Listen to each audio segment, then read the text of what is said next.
Hi everyone! Good evening! This is Manay Gina once again and welcome back sa aking YouTube channel.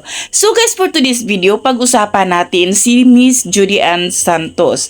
Kasi nga, ayan, talagang nasungkit nga naman ng isang Judy Ann Santos ang Best Actress sa Metro Manila Film Festival.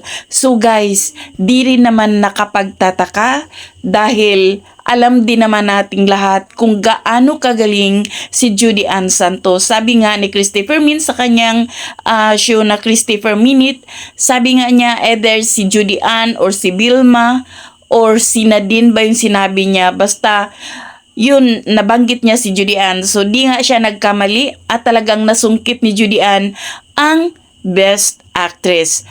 So guys, alam natin na ang daming gaganda talaga na mga pelikula dito sa Metro Manila Film Festival.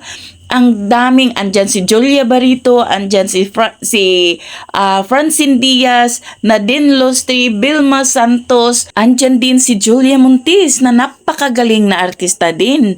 Alam natin kung gaano kagaling si Julia. Pero, yun na nga, wala si Judy Ann talaga ang nakakuha. Siya ang nakasungkit. Pero sana makapanood tayo ng movie ni Judy Ann. Ako hindi pa ako nakapanood. Kayo ba? Nanood na ba kayo? Ako kasi mahirap makapanood kasi dahil sa asawa ko na may sakit. So yun lang guys. Thank you for watching. Until then, bye. God bless everyone.